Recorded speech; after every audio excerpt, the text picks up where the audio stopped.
Boa noite, estimados telespectadores. Eu queria começar este ano novo falando de uma cena quase banal, mas que me comoveu profundamente e que, creio, diz muito sobre o nosso país. Eu estava numa loja de materiais de construção. No caixa, um jovem e uma mulher idosa, possivelmente mãe e filho. Tinham um ar humilde. Contaram dinheiro com cuidado e, no fim, o jovem entregou o montante à funcionária, dizendo que era para pagar o cimento. E a funcionária corrigiu. Não estavam a pagar, estavam apenas a depositar. Explicou que no dia em que trouxessem o valor completo, o preço do cimento poderia já ser outro. Então, naquele momento, eu percebi que o cimento ainda não era cimento, era uma promessa. Aquele dinheiro não comprava um bem, comprava o tempo. Ou melhor, comprava a suspensão do tempo, com todos os riscos que isso implica para quem tem pouco. Ao depositarem aquele valor, essas pessoas aceitavam viver hoje com menos, na esperança de viver amanhã com mais, sem qualquer garantia de que o amanhã não lhes fugisse outra vez. Portanto, o futuro ali não era um horizonte, era uma aposta. E essa cena ajuda a compreender algo que chamei recentemente de economia da ilusão de sobrevivência. Há muitas atividades que parecem econômicas, portanto, vender sacos plásticos, revender crédito de telefone, guardar carros, lavar viaturas, vender produtos na berma da estrada, trabalhar como empregado doméstico ou guarda mal pago. Mas, na verdade, não permitem construir futuro. São práticas que evitam morrer hoje, mas não permitem viver amanhã. Tudo se move, tudo parece normal, mas nada avança.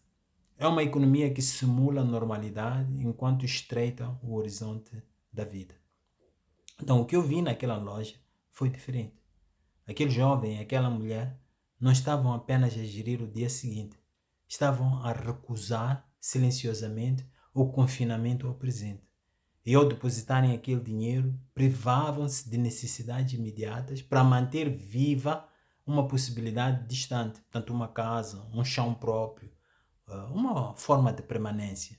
Então, num contexto que castiga quem espera, eles insistiam em esperar.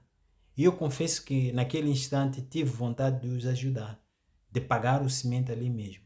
Foi um impulso quase automático, humano, mas eu logo hesitei, não por falta de compaixão, mas por lucidez desconfortável. Porque eu percebi que ajudar não era assim tão simples. Se eu comprasse o cimento, ele poderia secar antes da construção começar. Seria preciso transporte, seria preciso mão de obra, seria preciso dinheiro para continuar. Uma solução pontual podia criar novos problemas.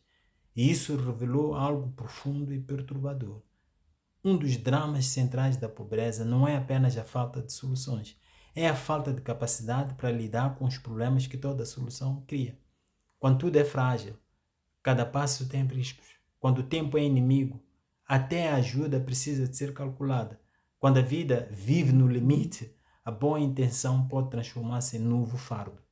Portanto, aquela hesitação disse-me mais sobre o país do que muitas estatísticas entre nós.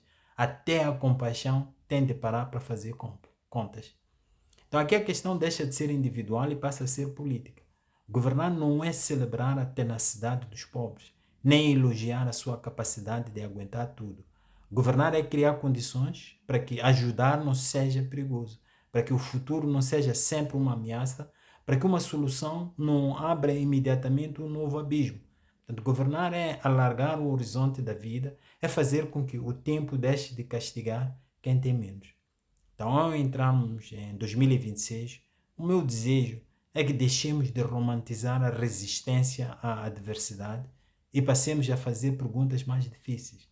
Os nossos governantes e muitas vezes os seus defensores gostam de sublinhar os fatores legítimos que impedem o país de realizar todo o seu potencial. Portanto, a herança histórica, a pobreza, as crises externas, as limitações de recursos. Tudo isso é real e deve ser dito. O que raramente se pergunta é outra coisa bem mais incômoda com o pouco que nós temos, se nós fizermos o melhor possível. Se nós usamos bem o tempo, a confiança, as oportunidades que existiram, ou habituamos-nos a explicar o fracasso coletivo enquanto normalizamos o sucesso individual. Porque há aqui uma assimetria que precisa de ser pensada. muitos dos que celebram a resiliência dos pobres vivem vidas relativamente estáveis. O país não está bem, dizem-nos, mas eles estão. E nunca explicam essa diferença, nunca explicam por que razão a precariedade é apresentada como virtude apenas quando é a dos outros, nunca explicam por que razão sonhar exige heroísmo para uns, mas não para quem governa ou para quem vive do acesso aos recursos do Estado. E é por isso que governar não pode ser celebrar a tenacidade dos pobres, nem elogiar a sua capacidade de aguentar tudo. Isso não é liderança, é romantização da precariedade. Governar é perguntar por que razão, num país que tem pouco, esse pouco pesa sempre mais sobre os mesmos. Governar é alargar o horizonte da vida comum, para que sonhar deixe de ser um risco permanente e para que viver não seja apenas sobreviver.